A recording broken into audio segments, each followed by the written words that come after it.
Hello, everyone. It is not a podcast just on the Capricorn full moon.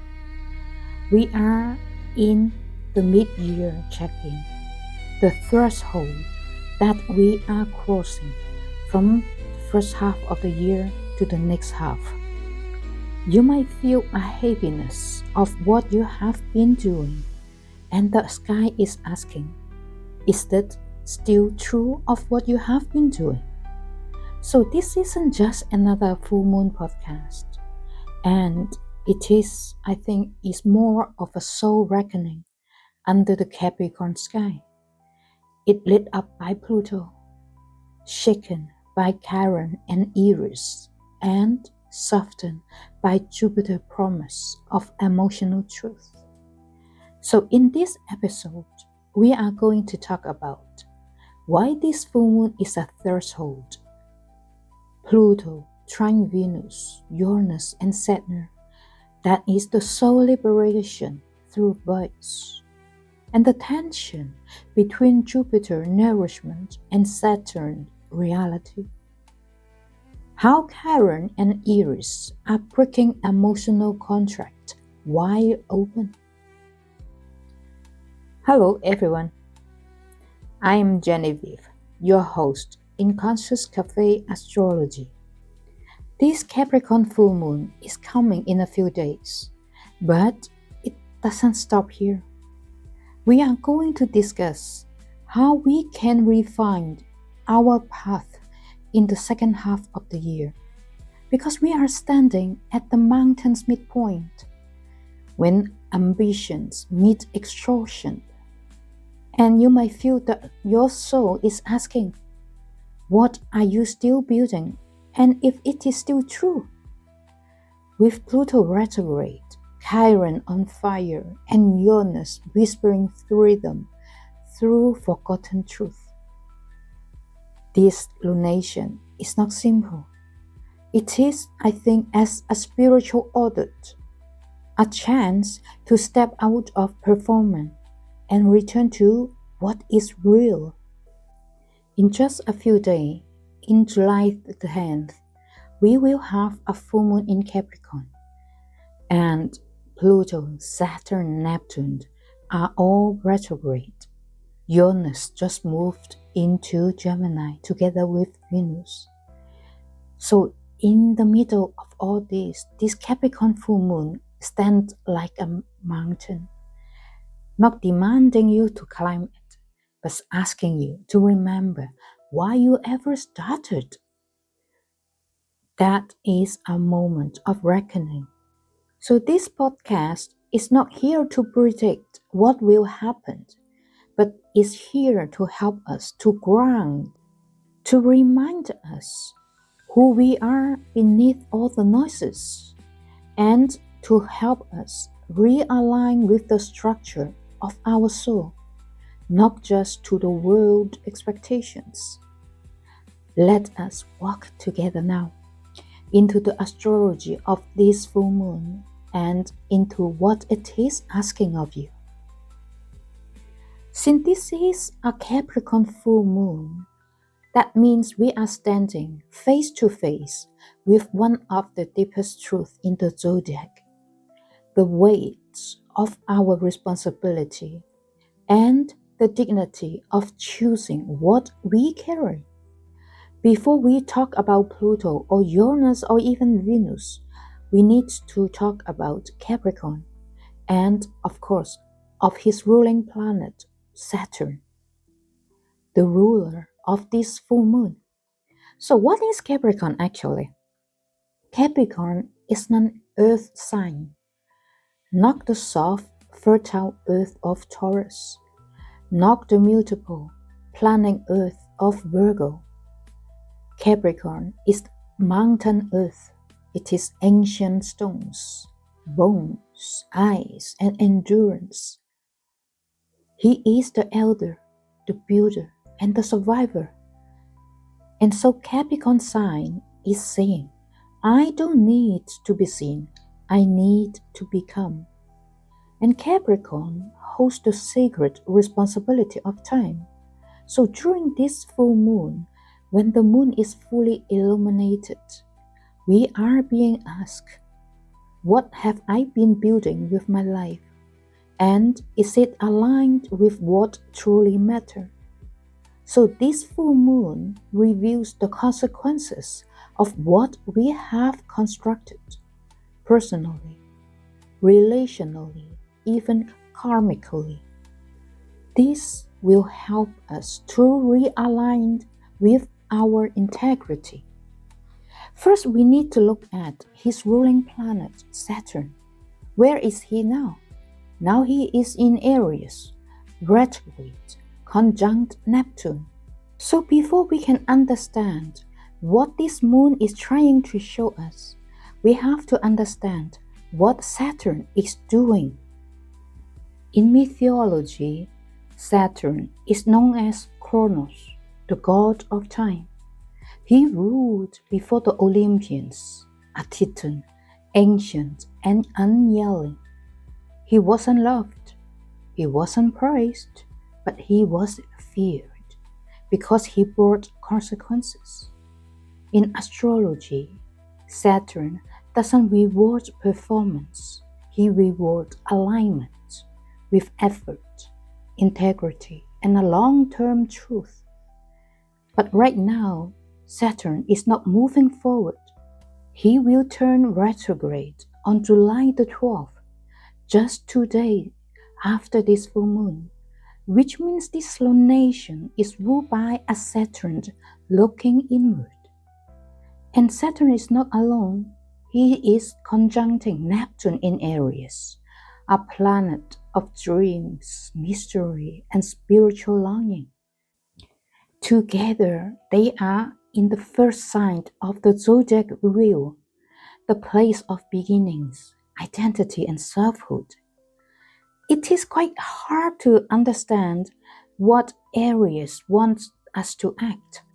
With Saturn that say, wait, and Neptune saying to dissolve.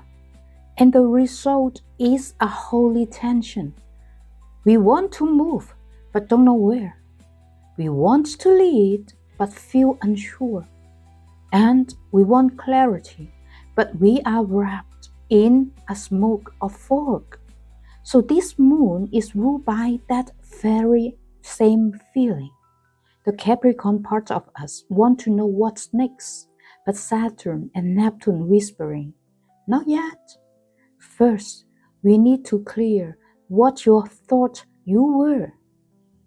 So this is a full moon of sacred pause, of accountability to the self you are still becoming, of humility in the face of structures that no longer support your soul.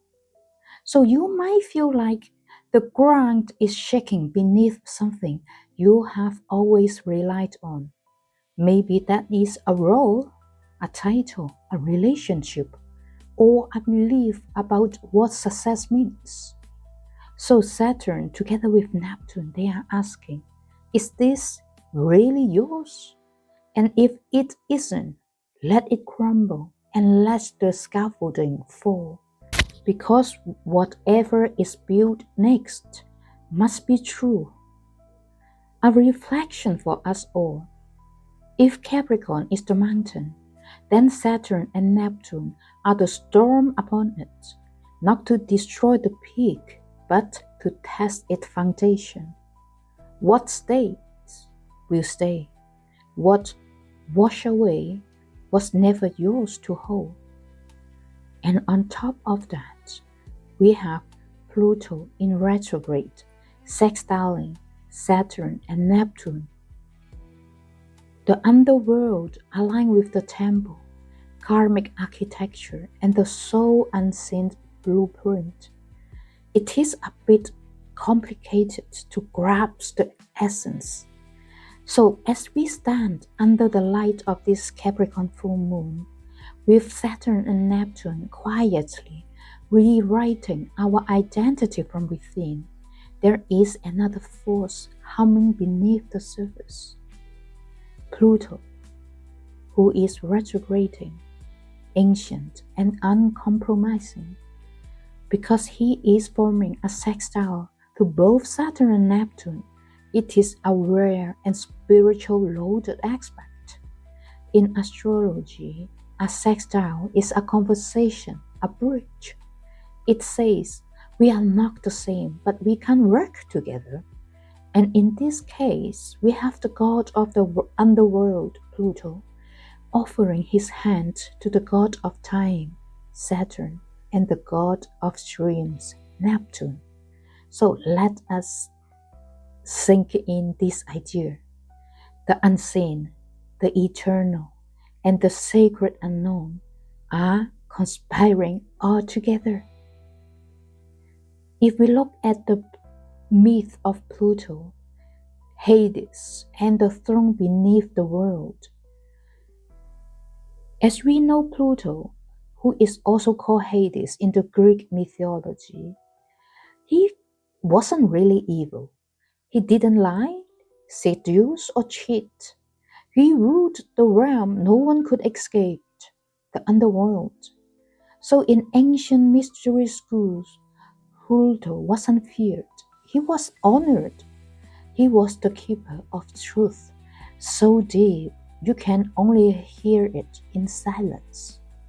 He showed you where and what you remained after everything false has been stripped away. And now Pluto is retrograde in Aquarius. This represents an internal exhumation. He is asking, what legacy are you leaving that wasn't truly yours? What system has shaped you with this Capricorn full moon and now must be reshaped? Because he is sextiling to Saturn and Neptune, he is offering us a doorway. While Saturn gives form, Neptune gives vision. Pluto, here he is giving the depth and power. So together they are saying it is time to rebuild, not for performance, but from your true essence. To bring all this into our real world now, if we look around us, we can see governments under scrutiny, media narratives collapsing, spiritual movements being purified, and the collectives they trust being questioned. That is Pluto whispering to Saturn, your system must evolve or die. And to Neptune, your dreams must become actionable or dissolve. That is spiritual realism. So in your chart, in your own life, you might ask, where am I trying to build something new on an unhealed foundation? What is my soul longings with Neptune being blocked by fear of change, Saturn? Where is my fear and how to reclaim my power? Because of what it would dismantle. So this full moon activates all three of these aspects. You might feel pressure, not just to make something happen, but to understand why you are doing it at all. And Pluto doesn't want you to be productive. He wants you to be aligned. Resonance is his word. If you can imagine a temple being built, Neptune brings the vision. He is a house of light, a prayer, and the healing. And Saturn brings the stone, the scaffolding, the craft. But Pluto brings bone from the deep earth and say, bury this first. Without memory, your temple will not hold. Pluto reminds us that every sacred structure must be built on truth, not on perfection. And if you are wondering where this all lands in your chart, if you are feeling the pull to restructure your life but don't know where to begin, it is exactly the work I do in private session. Together, we explore how Pluto, Saturn, and Neptune are speaking in your sky, where the old is dissolving, where the power is rising, and what you are being called to build now from soul. I will be honored to walk beside you through this.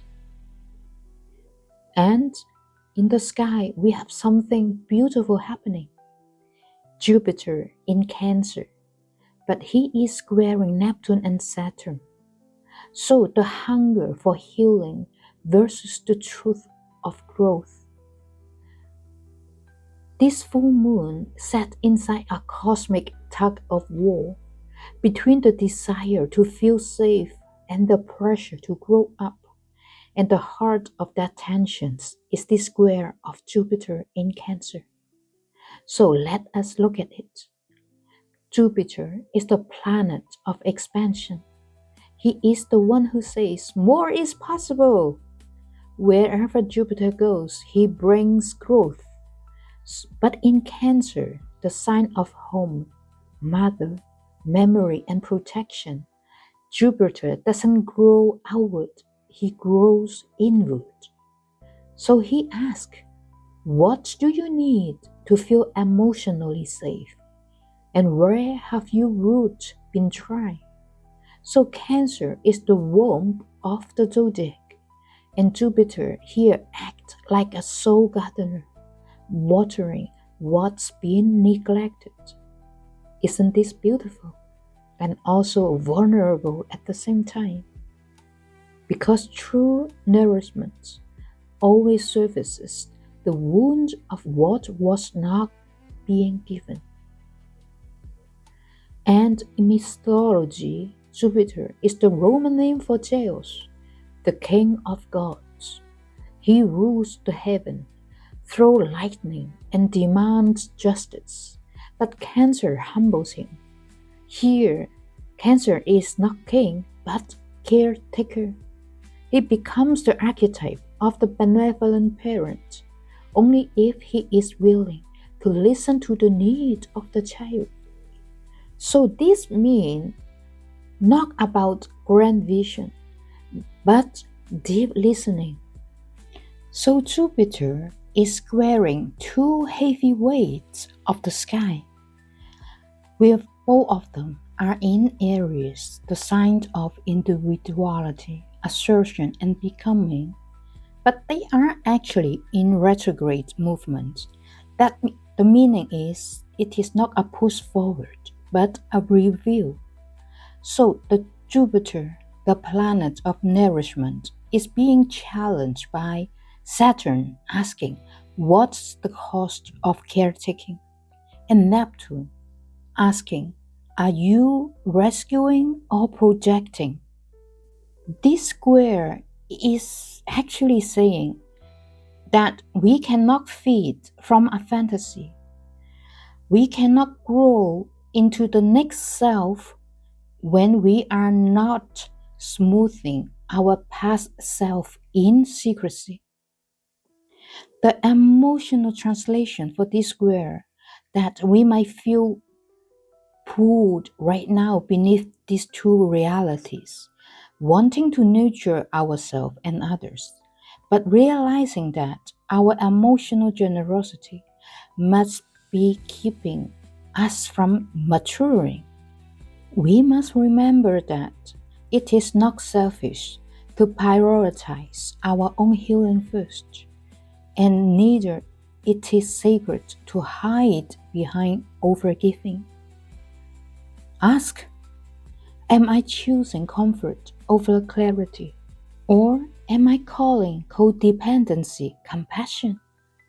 This aspect invites us into a deep, soulful honesty with ourselves,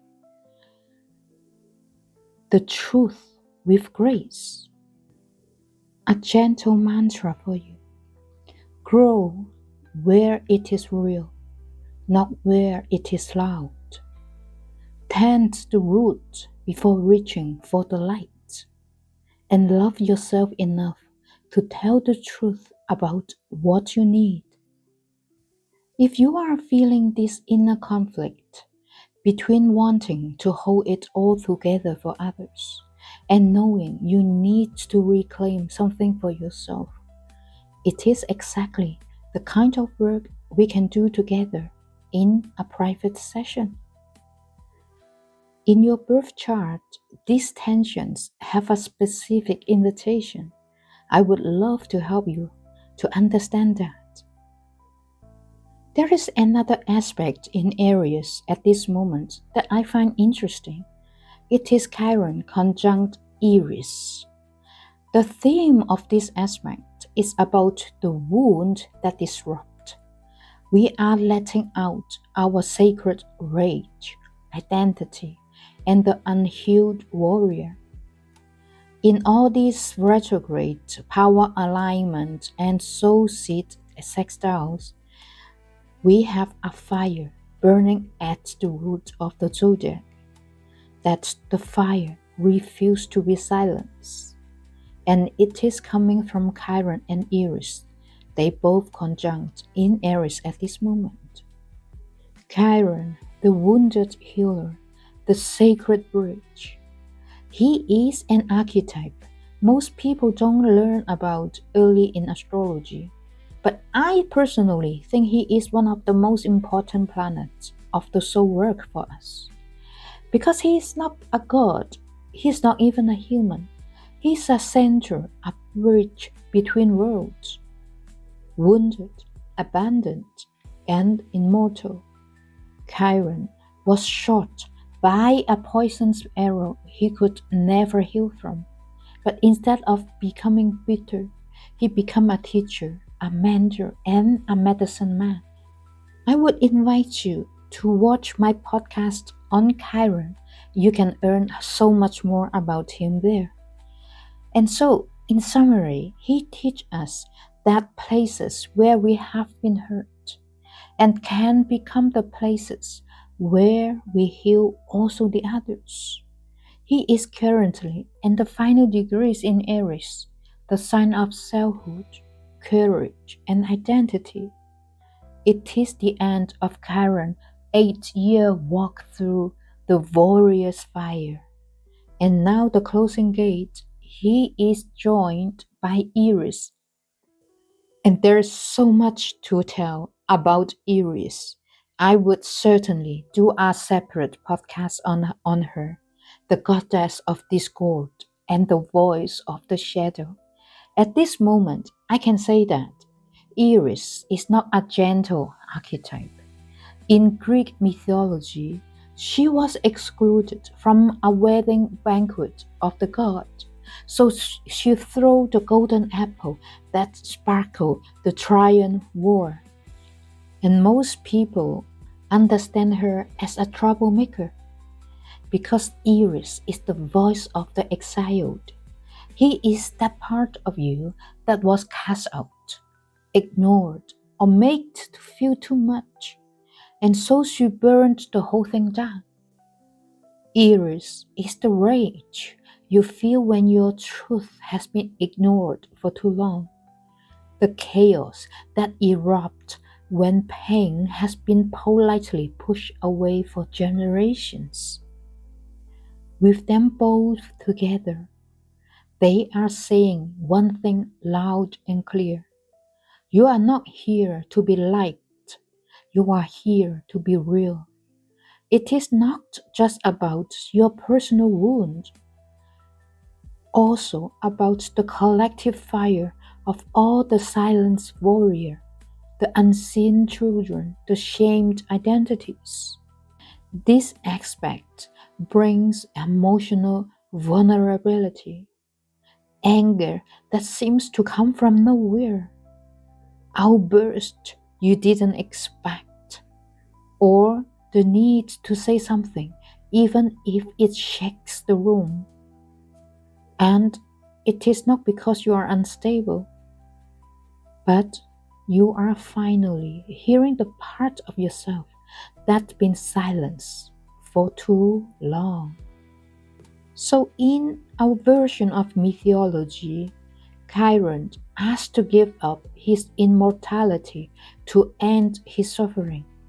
In this moment, his pain becomes his offering. While Eris, on the other hand, never apologizes. He doesn't soften her power. She reveals where injustice hides in harmony. Together, they are teaching the wound you carry is sacred.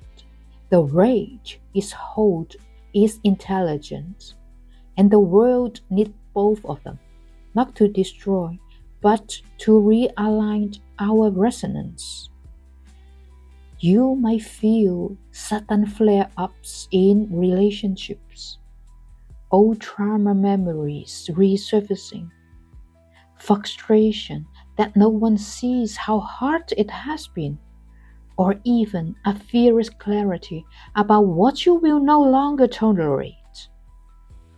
Let it come, let it move through you, but direct it with intention, not for destruction, but for liberation. A mantra for you. You are not dramatic for feeling deeply. You are not dangerous for naming your pain. And you are certainly not broken for wanting more. And this full moon, he is saying, let the fire come, not to burn your life down, but to burn the shame of your truth.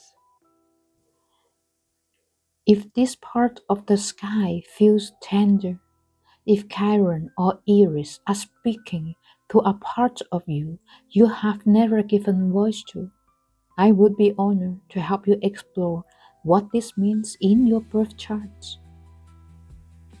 But we can breathe a fresh air with Pluto, trine Uranus, and Venus in Gemini. After all this confrontation, after Saturn, Neptune, and Chiron, the sky gives us also a trine. That is a blessing.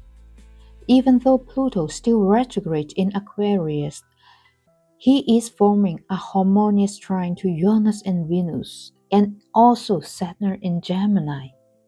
It is like the underworld opening a channel to our voice, to the truth and the future.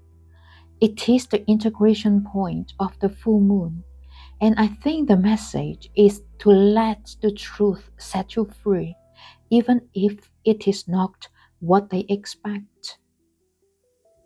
Pluto is no longer excavating the old kingdom of Capricorn. He has crossed into Aquarius since last year in November, and the underworld lives inside the future, the collective architect. And in retrograde, he becomes internal, subtle, inwardly surgical. So he is asking, where have you internalized the voice of the system? Whose dreams are you plugged into without realizing it? It is about remembering the soul within the collective machine. And right now, Pluto is forming a trine to Uranus, Venus, and Saturn. This air-to-air activation of voice, thought, memory, and awakening. Uranus brings liberation, Venus brings heart, and Saturn brings with her a long-forgotten cry from exiled wisdom, from stories that were never written, from feminine truth that were drowned but never disappeared. Together, they form a resonant transformation. Speak the truth you were once punished for. Love the part of you that never fit. and to reclaim the thought you silenced just to stay safe. That is the activation of wild intelligence, the clarity that cannot be controlled anymore. I have just done a podcast on Uranus that I go into deep detail of how Uranus and Venus interact with each other when they ingress in Gemini. So I would invite you to watch that episode. And here I would like to talk about Saturn in Gemini that I have never talked about. I think she represents the forgotten voice of the feminine. A distant dwarf planet, Saturn moves slower than Pluto and represents ancestral grief, feminine exile, and soul memory. In Inuit mythology, Saturn, she is a sea goddess betrayed by her father and left to die in freezing waters. Her fingers were cut off as she clung to the boat, and from those severe parts, sea animals were born. So her pain became provision, and her loss became life. So sadness present in this trine, she is telling us the truth you were once punished for is now your source of power. What was taken from you can become nourishment for you and the others. So she is the voice that was lost, now returning through you. And together, the three of them that form a trine of liberation through language, a rare trine between Pluto and this Gemini cluster. So it is saying, speak what you fear to speak. Name what once silenced you, to reclaim what was stolen, and to reconnect through truth. It is a freedom of remembrance. You need to know that your story is not too much. Your voice is not too strange. Your truth is not a liability. It is a legacy. Let this full moon reveal the words that were waiting in your bones. Let Venus soften them, and Uranus to release them, and let Saturn to root them for you, together with Pluto to bless them with the power they always held. If you are ready to reclaim your voice, if something in this story feels like your story, let's explore your charts together.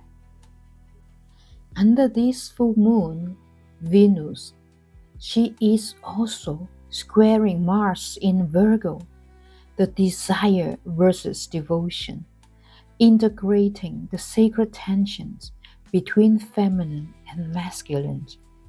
We will end this full moon landscape with a classic, not a planetary storm, but an age-old dialogue between two lovers, Venus and Mars, the divine feminine and the sacred masculine.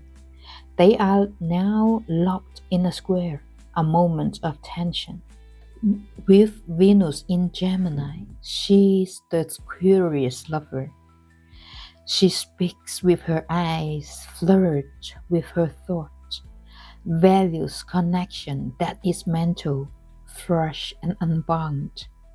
In Gemini, she asks, what do I need to feel emotionally stimulated, not yet emotionally secure?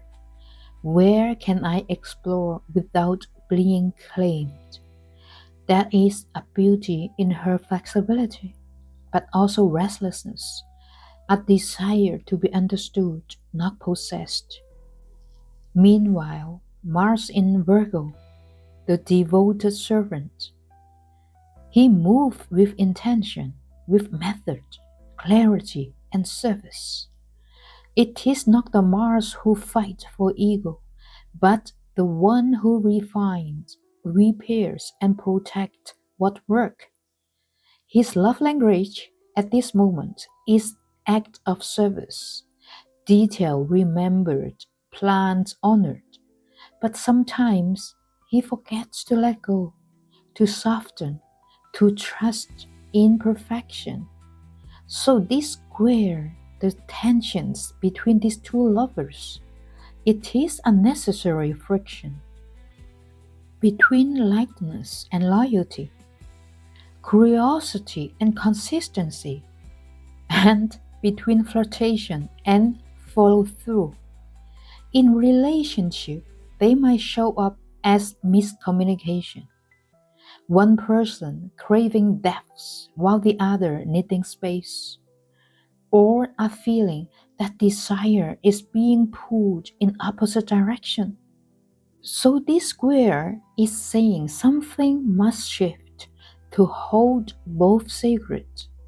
Venus and Mars has always been lover in the mythology, but not without turbulence. In Roman story, their union was passionate, but exposed. In one tale, they were caught in bed by Vulcan, Venus' husband, trapped in a net for all the gods to see. So the message, love without honesty, becomes performance. Action without heart becomes control. And in this full moon, we are being asked to integrate both. You might feel this energy as a pressure in relationship, a need to communicate desire more clearly, or an internal split between your spontaneous side and your devoted side. If old relationship patterns are rising, especially around abandonment, control, or inconsistency, this square is here to help you to name them and to change them. Reflection under this full moon is desire is not meant to be perfect. Devotion is not meant to be controlling. You can love with boundaries and you can serve without silencing. You can explore and still be sacred. Let Venus teach you freedom and Mars remind you of care. Together, dance, even if it is a little bit messy. If you are feeling the tensions in your relationship, if you are navigating love, confusion, or longing right now, we can look at them together. Thank you so much for listening until the end. If this message resonates in your heart, if it offers insight, comfort, or clarity, please, I invite you to support this work in the way that feels aligned for you. You can subscribe to this channel so you never miss a new forecast, meditation, or teaching. You can like this video and share it with someone you love, someone you may be walking through a similar season and need these words today. If you like to help sustain this work from a place of gratitude, I have left the links below where you can support me through buying my music in Bandcamp or buy me a coffee. Every small gesture means more than you know, not just materially, but energetically. It tells me this work matters. It tells me to keep on going. I pour my heart into every transmission because I believe in this. Astrology is not just about stars. It is about healing and our soul journey. It is about remembering that you belong here exactly as you are. Thank you for being part of this journey with me. Genevieve. Please subscribe, like, and comment to help my channel grow. With your support, I am looking forward to work more. deep dive into astrology, mythology together with you.